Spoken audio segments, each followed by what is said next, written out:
I was trying to come up with 10 things I wish I knew before I got here, because I'm pretty much an easygoing person, or I like to think I am.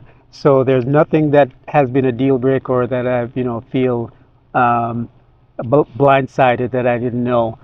So this list is really for other people who've communicated to me things that they wish they knew before they got here. Um, but I still want to keep it from a personal perspective. So one of the things you might that might take a little getting used to on this small island is the fact that you're not anonymous.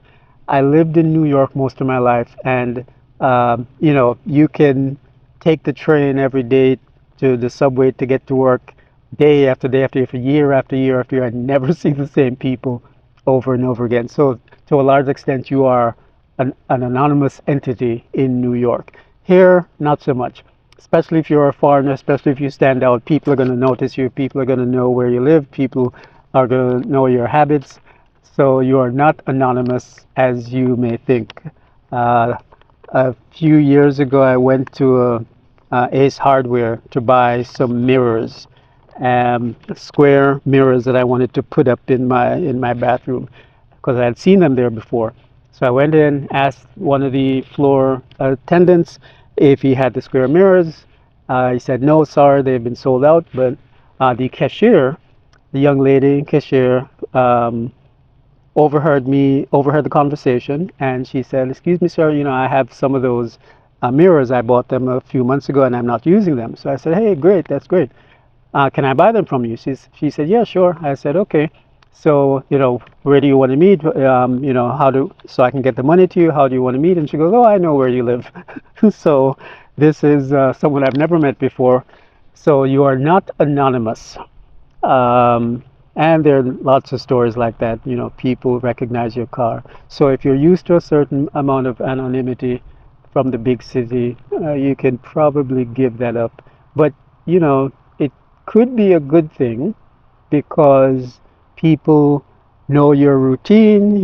People have an eye on your house in a good way. So, they know if there's someone climbing in and out of a window, that's not, not someone who should be doing that.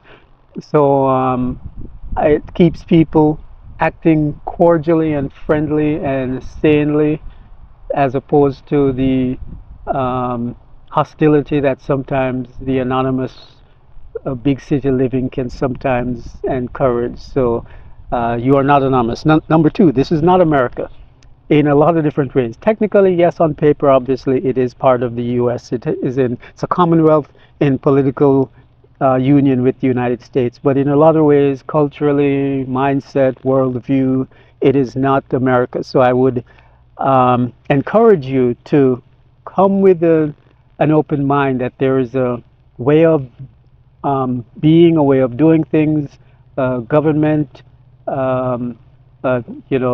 Pacific Island way that is not the way that things are in the mainland. And I think you would be well served to look at things in that way as opposed to trying to impose American expectations here. That's just my opinion.